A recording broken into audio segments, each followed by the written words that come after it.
गौतम बुद्ध अपने शिष्यों के साथ एक बार एक घने जंगल में विश्राम कर रहे थे, जहां उन्होंने देखा कि एक युवा शिष्य बहुत व्याकुल और अस्थिर था। उसका मन बार बार भटक रहा था और वह ध्यान नहीं लगा पा रहा था। बुद्ध ने उसे पास बुलाया और पूछा, क्यों इतने व्याकुल हो? शिष्य ने कहा, भगवान, मेरा मन बार बार मेरी पुरानी जिंदगी, लोग क्या सोचते हैं, मेरी प्रतिष्ठा, मेरी असफलताएं और दुनिया की बातें सोचते सोचते भटक जाता है, जिससे मैं अपने अंदर झांक ही नहीं पाता। बुद्ध मुस्कुराए और बोले, एक बार एक आदमी जंगल में जा रहा था। तभी पीछे से एक शेर ने उसका पीछा करना शुरू किया। वह जान बचाकर दौड़ने लगा और एक कुएं में कूद गया, लेकिन कुएं के अंदर एक पतली सी बेल थी, जिससे वह लटक गया। नीचे एक बड़ा सा अजगर मुंह खोले उसकी प्रतीक्षा कर रहा था और ऊपर दो चूहे, एक सफेद और एक काला, धीरे धीरे उस बेल को कुतर रहे थे। उसी समय उसने देखा कि बेल पर मधुमक्खियां थीं और शहद टपक रहा था। उसने अपनी जीभ से एक बूंद शहद चखी और भूल गया कि मौत उसके सिर पर मंडरा रही है। फिर बुद्ध बोले, यह कहानी तुम्हारी ही है। तुम्हारा जीवन वह व्यक्ति है जो मौत के कुएं में लटका है। नीचे मृत्यु है, ऊपर समय रूपी चूहे बेल को काट रहे हैं, और तुम्हारा ध्यान उस टपकते हुए शहद पर है जो दुनियावी सुख है। तुम जीवन की सच्चाई भूलकर उस मिठास में खो गए हो, और जब ध्यान बाहर होता है तो भीतर का सत्य कभी नहीं दिखाई देता। शिष्य ने पूछा, तो मैं क्या करूं भगवान? बुद्ध बोले, दुनिया को भूल जाओ, क्योंकि दुनिया हमेशा बदलती रहती है, लेकिन तुम्हारा आत्मस्वरूप अडिग है। जब तुम दूसरों की सोच, समाज की अपेक्षाएं और अतीत भविष्य की कल्पनाएं छोड़कर केवल वर्तमान में अपने ऊपर ध्यान दोगे, तभी आत्मज्ञान संभव है।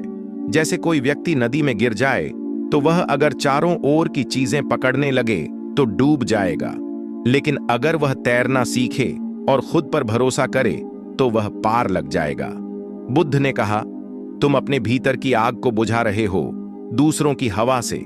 लोग क्या कहेंगे, कैसे देखेंगे, क्या सोचेंगे, ये सब तुम्हारे ध्यान की शुद्धता को बिगाड़ रहे हैं। याद रखो, संसार की भीड़ में जो व्यक्ति अपने अंतर्मन को पहचान लेता है, वही वास्तव में जागृत होता है।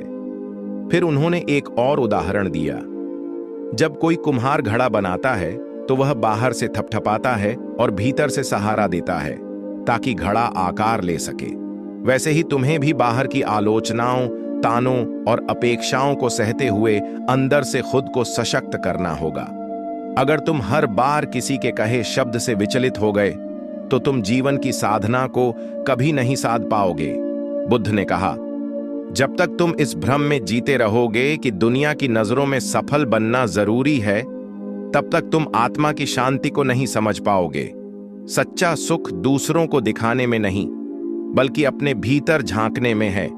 जैसे कमल कीचड़ में रहकर भी अपनी सुंदरता नहीं खोता, वैसे ही तुम्हें भी दुनियावी कीचड़ में रहकर अपना ध्यान केंद्रित रखना है।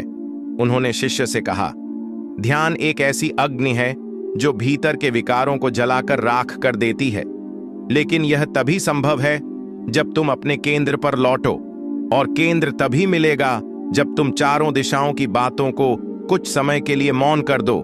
यही है, दुनिया को भूल जाओ, खुद पर ध्यान दो। शिष्य की आंखों में अब स्पष्टता थी। उसने कहा, भगवान, मैं समझ गया कि बाहर की दुनिया तो मुझे भ्रमित करने के लिए है, लेकिन भीतर की दुनिया मुझे मुक्त करने के लिए है। अब मैं हर दिन अपने ऊपर ध्यान दूंगा, न कि दूसरों की अपेक्षाओं पर। बुद्ध ने अंतिम में कहा, यही मार्ग है मोक्ष का। जब व्यक्ति बाहर के शोर को बंद कर अपने भीतर की मौन को सुनने लगता है तो उसे वह सत्य दिखाई देता है जो सभी दुखों का अंत है। तभी से उस शिष्य का जीवन बदल गया। वह हर दिन आत्मनिरीक्षण करता, अपने भीतर के विचारों, भावनाओं और इच्छाओं को बिना आलोचना के देखता, और धीरे धीरे वह भी उसी बोध को प्राप्त कर गया जिसे बुद्ध ने पाया था। यह कहानी हमें सिखाती है कि अगर हम अपने जीवन की दिशा को बदलना चाहते हैं तो सबसे पहले हमें इस बात को समझना होगा कि बाहर की दुनिया कभी स्थायी नहीं है, और अगर हम उसमें खोते रहे तो खुद को कभी जान नहीं पाएंगे। इसलिए बुद्ध के मार्गदर्शन में पहला कदम यही है कि दुनिया को भूल जाओ और खुद पर ध्यान दो, क्योंकि आत्मा का मार्ग बाहर नहीं, भीतर की गहराई में है।